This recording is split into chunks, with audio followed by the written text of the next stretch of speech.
Maqaan kun asirratti asuma jiraate kennaadhu. Itti buuti. Babaatiin kosoo mucaa kooti kana. Mucaa koo kuni waggaa sadii keessatti dhukkubsachuu jalqabde. Dhukkubni ishis dhiitoo qoonqoo keessa dhiita'ee ture. Manni yaalaa iddoon nuti hin geessin hin jiru. Mana yaalaa sadhumaa irratti garuu Phaawulos yeroo nu geessinu qaxaroo nu qaban pirshiin taatu kanaan booda wanti tokko furmaatan jiru jedhan. Eessa ishiiti? Pirshiin cufaadha. Isoo as keessa baqaqsineedhani? As keessa baqaqsine keessa baasuu qabnedha.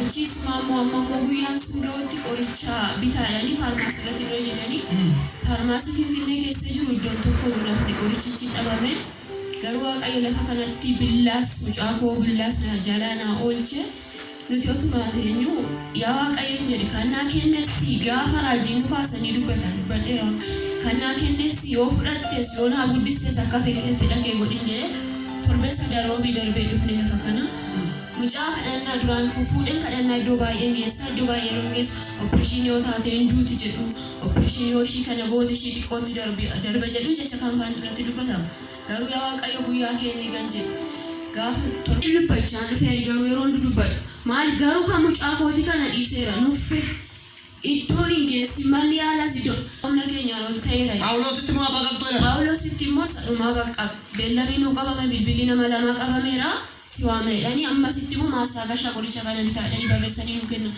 qorichi sin dhabame achi jennaan abbaa manaa koo kaaftanii iddoo kanatti waamtaniitu anas na waamtan nama tokkos dubartii wayis waamtanii isatti deebitanii nama maatii afuran argaa jettan inni calsin hin jedhe ammas irra deebitanii maatii afuran argaa jettan jumaan maatiin afur anaaf isaaf ijoollee lama qabnaa sin hin jedhe achi sin abbaa manaa faadha manaadha jettan eeyyuu sin hin jedhe achi caaltuu beektu jettan eeyyennaan haadha kootii duuteetti afura mucaa qaalluu isaan gabbarantu mucaa kana ordofa Waaqayyo wallaalaa kanaaf billaa kana gidduu galee jettan nuun garuu waa'ee mucaas kadhachiisuun dhufne wallaalaa tokko irratti billaa ba'uun argattanii dubbattasanii atotoon dubbatini Waaqayyo kana dubbate sin dubbattanii achuma nuu kadhattanii hin galle mucaan duraan jechuudha halkan yeroo raftu asirumsa hafuuran baafattu turtee daqiiqaa muraasan booda hafuura baafatti